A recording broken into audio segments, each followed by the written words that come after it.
Terima kasih Pak, tadi bukan pertanyaan kan, intinya hanya ingin mengulas bahwa sepakat dengan berbagai gerakan-gerakan knowledgement yang harus dideploy, harus disebarkan di masyarakat supaya ada gerakan-gerakan penyadaran, reformasi di dalam pemikiran-pemikiran umat Islam.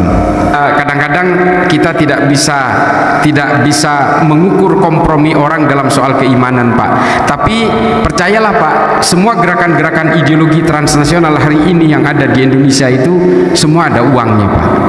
Ada pernyataan saya kalau di browsing hari ini di Google atau di YouTube, saya pernah mengatakan ada seorang artis yang dibawakan uang sekarung supaya dia itu membawakan ajaran-ajaran ideologi Wahabisme. Saya bertanggung jawab dengan pernyataan saya ini, karena yang cerita ke saya itu artisnya, dan dia punya CCTV ketika Ustadz Wahabi ini bawa uangnya dan bawa Gucci limited edition, tapi ditolak oleh seorang influencer ini. Nah ini saya bertanggung jawab dengan itu. Saya nggak mungkin lah, saya selalu menghindar fitnah, hoax dan sebagainya. Dan influencer ini bukan hanya bercerita ke saya, dia juga bercerita ke beberapa jenderal yang berada di sebelah saya ketika itu. Saya juga tidak setuju kalau Wahabisme ini menggunakan undang-undang koersif negara untuk dilarang. Saya juga nggak setuju. Karena ketika nanti suatu saat pemerintahan ini berganti, suatu saat saya juga akan dipersekusi oleh kelompok mereka, dan mungkin ajaran-ajaran dan keyakinan yang saya yakini hari ini itu juga akan dihambat dan dilarang. Nah, inilah demokrasi. Hari ini meskipun kita sadar banyak sekali ideologi-ideologi yang memanfaatkan kebebasan demokrasi, berselancar dalam ruang-ruang kenyamanan demokrasi, tapi sebenarnya mereka ingin membunuh demokrasi. Kita tahu itu. Tapi ya inilah demokrasi. Hizbut Tahrir itu hanya hidup di negara-negara demokratis. Buku-buku tentang khilafah, tentang Wahabisme dan sebagainya justru dilarang di negara-negara tertentu yang berpaham teokratis. Di negara-negara demokratis justru bebas. Padahal semua buku-buku dari berbagai ideologi transnasional yang bersifat eksklusif ini semua mengharamkan demokrasi, tapi justru hidup di negara-negara demokratis. Hizbut Tahrir kantor pusatnya di London, dia hanya hidup legal di Indonesia, tapi sekarang sudah tidak diperpanjang izinnya, tapi pemikirannya tidak bisa dilarang. Di Libanon dia bisa hidup, di negara-negara demokratis. Nah inilah kebaikan-kebaikan demokrasi yang justru kita jaga.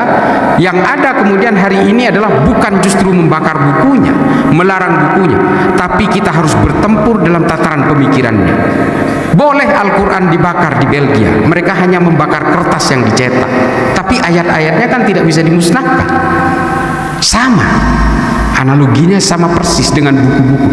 Kita boleh melarang buku-bukunya Hizbut Tahrir, buku-bukunya Ahmadiyah, Wahabi dan sebagainya, buku-buku Syiah, buku Ahmadiyah boleh dilarang. Tapi apakah kita bisa menghambat pemikirannya? Kita kadang-kadang hanya terpaku kepada persoalan material saja. Packaging. Nah, hari ini apa yang tugas kita? Kita berusaha melakukan resistensi secara akademik, secara empiris, dan kita membuka ruang berpikir kita. Kita buka diskursus keilmuan kita, karena diskursus keilmuan ini adalah tradisi Islam.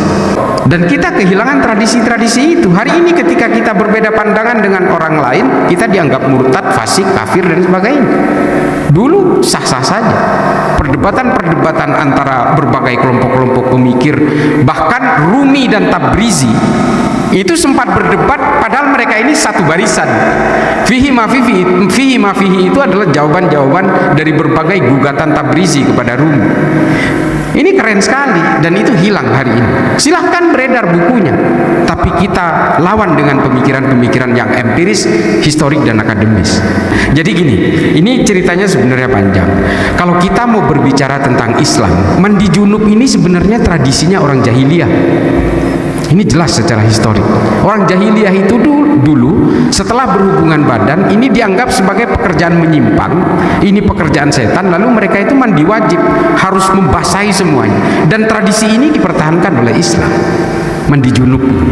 Dan banyak sekali tradisi-tradisi dari agama lain yang dipakai. Lalu kemudian karena Islam ini agama yang terakhir, kemudian Islam ini menjadi konklusi dari berbagai agama-agama sebelumnya yang disempurnakan kemudian oleh agama terakhir ini. Kalau kita mau berbicara tentang Nabi Muhammad, intinya adalah bahwa dengan berbagai keluhuran-keluhuran dari ajaran-ajaran kearifan lokalnya, Nabi Muhammad kemudian banyak melakukan banyak hal, terutama ketika bagaimana dia memutuskan untuk pindah ke Yasrib, dan ketika di Yasrib dia bisa mendamaikan suku Aus dan suku Khazraj yang sudah bermusuhan berabad-abad. Nabi juga berhasil mendamaikan pendatang dan pribumi yang kemudian kita kenal sebagai kaum Muhajirin dan kaum Ansor, dan mendamaikan orang Kristen dan orang Yahudi yang sejak dulu berkelahi ingin menjadi pemungut pajak atas nama kerajaan Persia. Nah, lalu kemudian Nabi membuat Piagam Madinah sebagai kesepakatan bersama yang dalam istilahnya Ibnu Khaldun sebagai konsep al-asobiyah, dan juga kemudian dipakai di Indonesia dengan nama Pancasila. Nah, inilah Piagam Madinah, inilah kemudian yang digali oleh Nabi dari kearifan-kearifan luhurnya. Kalau Nabi ini seorang Wahabi hari ini tidak mau berdamai dengan orang Kristen, bahkan berteman saja diharamkan kok dalam Wahabisme. Berteman dengan orang Kristen dan orang Yahudi pun oleh orang Wahabi diharamkan hari ini. Nabi justru berdamai dengan mereka. Tapi hari ini Wahabi mengaku paling otentik ajarannya, sementara Nabi tidak melakukan itu. Ini kan anomali namanya. Nabi justru lewat Piagam Madinah kemudian mendamaikan semuanya menjadi satu sovereignty state, satu entitas tunggal negara yang bernama Negara Peradaban Madinah. Nah, ini juga menjadi gambaran kepada kita hari ini bahwa radikalisme, ekstremisme, terorisme itu tidak ada agamanya, tidak ada sukunya. Semua orang bisa terpapar, orang kaya bisa terpapar, orang melarat bisa terpapar, orang pintar bisa terpapar, orang bodoh bisa terpapar. Syiah hari ini memang tidak berkesan radikal karena jumlahnya sedikit. Kalau jumlahnya banyak, ya sama kayak Iran, mereka akan melakukan revolusi juga.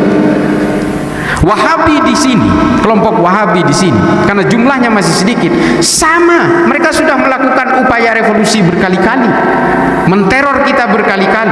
Kejadian teror tahun 2000 sampai 2009, bom Tentena, bom JW Marriott, bom Ritz Carlton, bom Malam Natal, bom Kampung Melayu, bom Bali 1, bom Bali 2, bom Sarinah, ini semua dilakukan oleh kelompok Wahabi, tapi gagal. Kenapa? Jumlahnya masih sedikit. Kalau mereka besar, sama saja mereka ingin menguasai negara ini. Mau Syiah, mau Wahabi, itu gambaran buat kita ya. Mungkin sebenarnya ada satu kelompok besar, bukan karena saya orang Nahdien, bukan.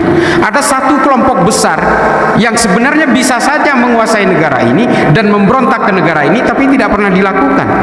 Namanya Nahdlatul Ulama. Bansernya aja 7 juta, polisi 463.000, tentara 927.000, hampir 1 juta. Jauh lebih banyak banser. Tapi mereka tidak punya keinginan untuk melakukan aksi revolusioner. Kalau kita kembali kepada persoalan radikal tadi, sebenarnya ingin saya tambahkan, radikalisme itu bukan hanya ukuran untuk melawan negara, bukan. Radikalisme itu juga upaya untuk memecah belah intimasi sosial, itu juga bisa dikatakan radikal. Artinya jangan anggapkan sering begini, ada beberapa kelompok yang mengatakan begini, nggak mungkin kami menjadi radikal, menjadi ekstrim, menjadi teror karena menghormati pemimpin saja kami itu diwajibkan. Demonstrasi saja kita diharamkan, rokok saja diharamkan karena membahayakan diri kita, apalagi membahayakan orang lain. Nggak mungkin kita jadi teroris, kan begitu. Percayalah, aksi radikal ekstrim teror itu bukan hanya dalam rangka melawan pemerintah atau negara, tapi juga mengkotak-kotakan kehidupan intimasi sosial, mengkafir-kafirkan orang yang berbeda, memfasik-fasikkan orang yang tidak sama, dan menganggap keimanan orang lain itu adalah warga kelas 2. Ini sama saja dengan kelompok radikal juga. Nah, penyadaran kita hari ini adalah Kita harus sadar bahwa agama itu diciptakan oleh Allah kepada kita semua ini bukan untuk saling membenci, dan harus disadari oleh kita semua hari ini bahwa agama itu adalah bejana untuk menghargai kemanusiaan dan menciptakan kedamaian. Tidak mungkin agama ini diturunkan oleh Allah supaya kita saling membenci satu sama lain dan membinasakan satu sama lain. Nggak mungkin. Kesadaran-kesadaran seperti itulah yang harus kita tanamkan kepada kita hari ini. Silahkan tafsir agamanya apapun, manhajnya apapun, ijtihadnya apapun, tapi tetap berpegang teguh kepada satu prinsip, bahwa kita harus tetap saling menghormati atas segala perbedaan yang di dalam Al-Quran disebut dengan konsep lita'arofu, saling mengenal, saling berinteraksi dalam perbedaan.